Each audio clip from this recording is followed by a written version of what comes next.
各位喜欢兰花的朋友，大家好，我是安格斯。如果你是第一次看到我影片的新朋友，我的 YouTube 频道是一个兰花频道，我在这边与你们分享兰花相关的种植要领、个人经验、我学习到的技巧、兰花欣赏等等等。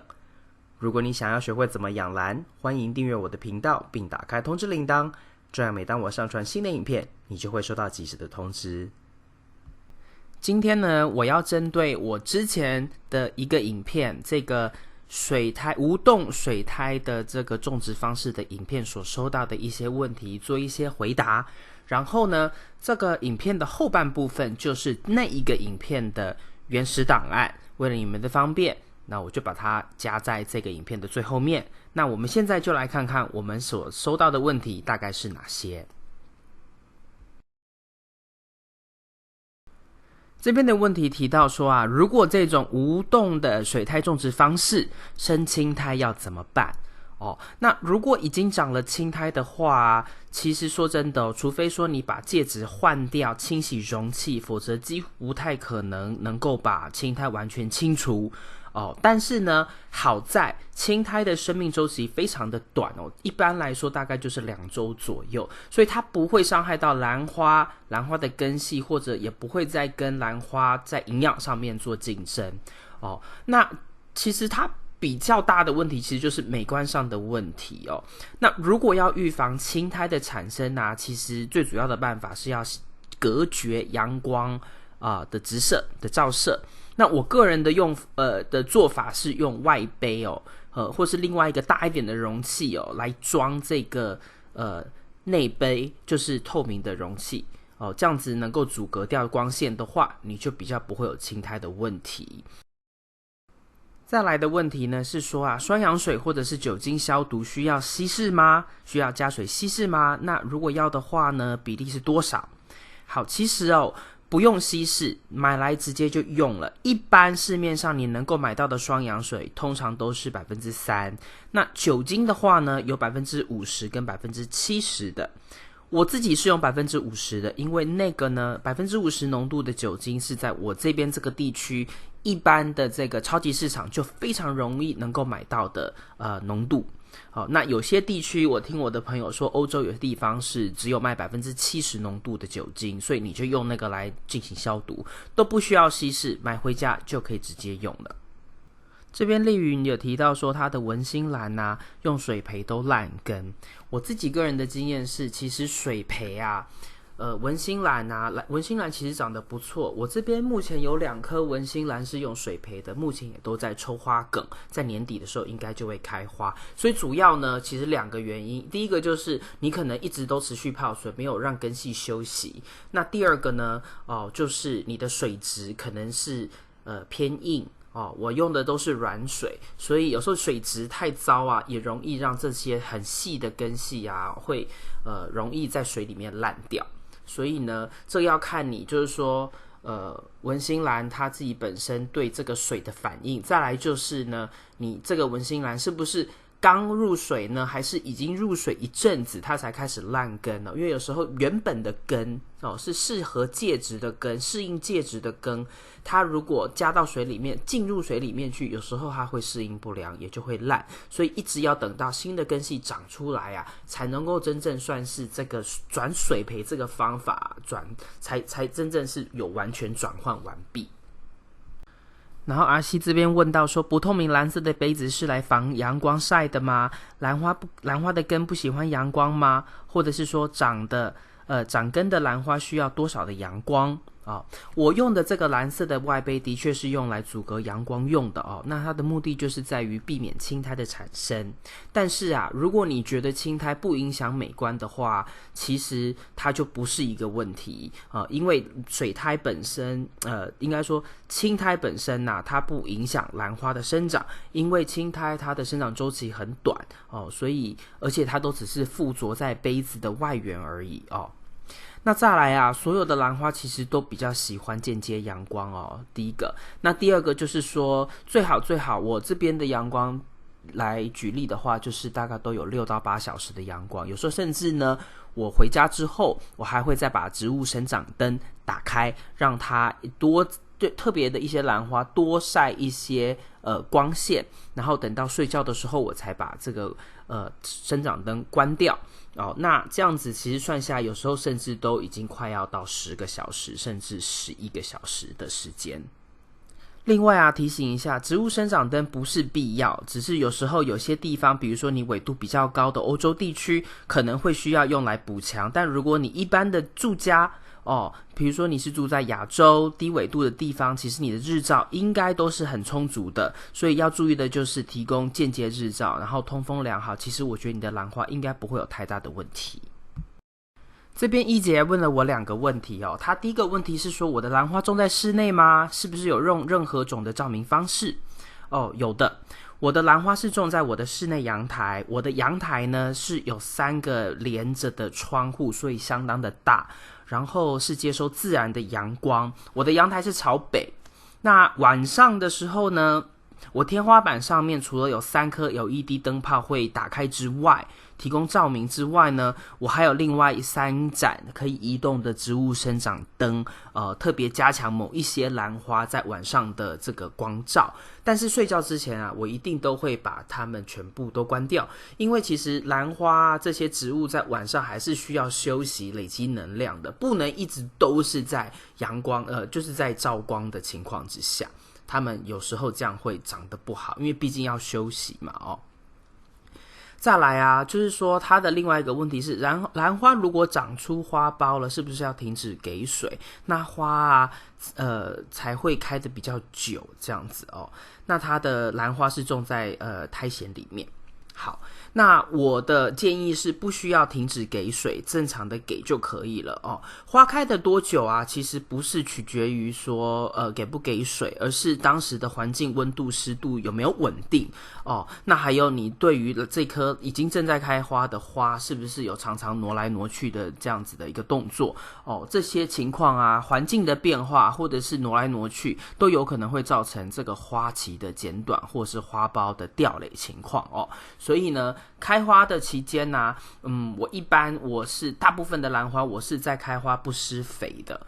只有少数几颗我觉得施肥不施肥对于就是说花凋谢不凋谢对我来说没什么影响的情况，我就会对它做实验，否则我是不施肥。但是呢，给水，它正在开花的兰花我一样是正常平常怎么给水，我就在它开花的时候怎么给水。这边呢 Jenny 有问到，她说啊，这些生病的兰花放在外面晾2天才能放到杯子里面吗？还是要泡水呢？那我个人的处理方式是，我绝对会在兰花已经就是清理完毕之后呢，裸根24小时至少，但是到48小时也就是2天的时间，其实我觉得都还好那主要的目的是让根系还有叶子能够有足够的时间能够蒸发多余的水分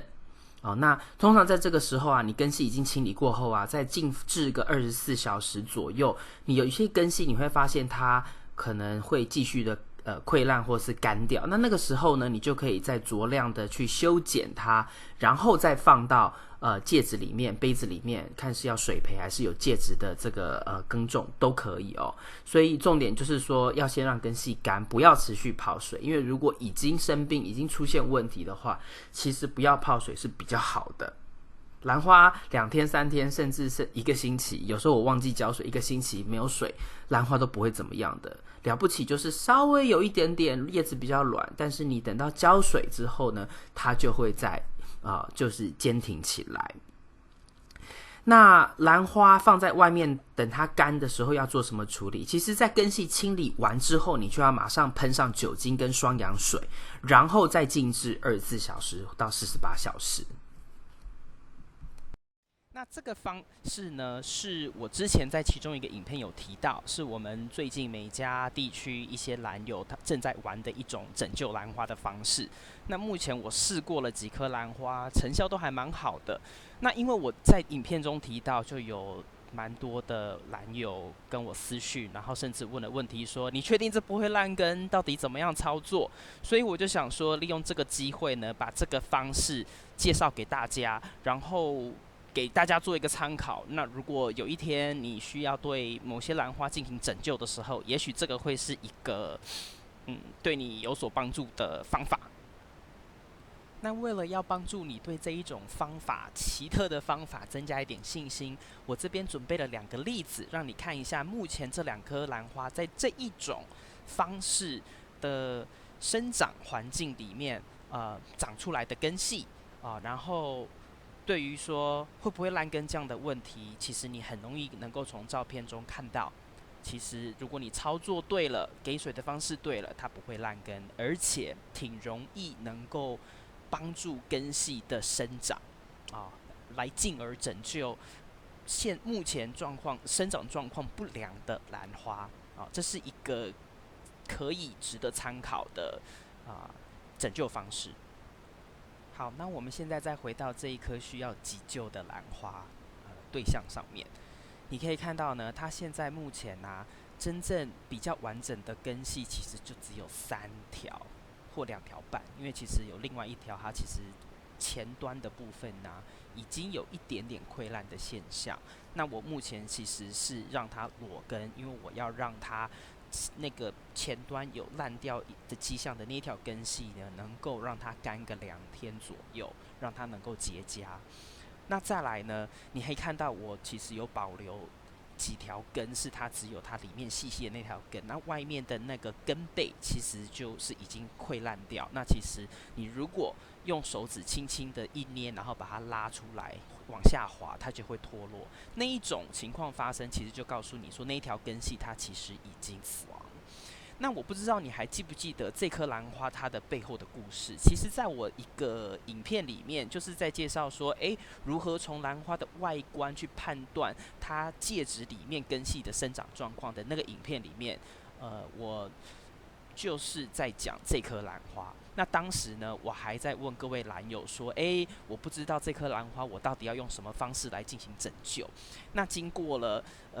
几天的盘查，然后跟一些兰友的回应我觉得用这一种接下来我要跟你介绍的方法，会是就是大家比较希望我来对这颗兰花进行拯救的方法。所以我们接下来就来看一下。这个呢是水苔，是我已经经过泡水之后，然后用手把它拧干、压干之后，又再把它弄蓬松的水苔，记得要把它弄蓬松接下来，我选择了这个小的塑胶杯，透明的塑胶杯，来当做这颗兰花的容器。那透明的塑胶杯，它的好处就是，如果根系在生长的时候，我非常容易能够看得到根系到底有没有在长。那因为兰花它现在目前根系很少，那我们又不希望兰花呢在这个容器的最下面，所以呢，我们必须第一步就要先把一些水苔放进去兰花这个容器的底部。那因为呢，我现在这边的这些水苔是我仅剩的最后一点点，所以呢，它其实我放在底部的是比较偏血，其实这是比较不建议的。但是我现在目前量没有很多，所以就是将就着用。再来，我们就可以把兰花放进来这个杯子里面。那你注意，我其实有控制把兰花的底部控制在几乎跟杯子最上缘几乎是同一个高度。原因是因为呢，如果你兰花太下面的话，第一个你就夺去了根系能够生长的空间，再来是你在浇水的时候，等一下我会谈，你的空间也会相对的比较少。那再来，兰花如果稍微上面一点点的话呢，也有助于它在兰花本身底部如果有出现比较水分过多的现象，也比较容易蒸发。下一步就是持续的将水苔比较长一点的水苔呢，我们非常松软的把它渐渐的放进去兰花根系的周围。这边重点是这些水苔要是非常松软的，轻轻的放上去，不要去挤压它，不要把它往下压。这边呢，你有没有看到你比较好的那2条根系，其实它的周围就是有蛮多的水苔，但是是松软的水苔。因为这边呢，我要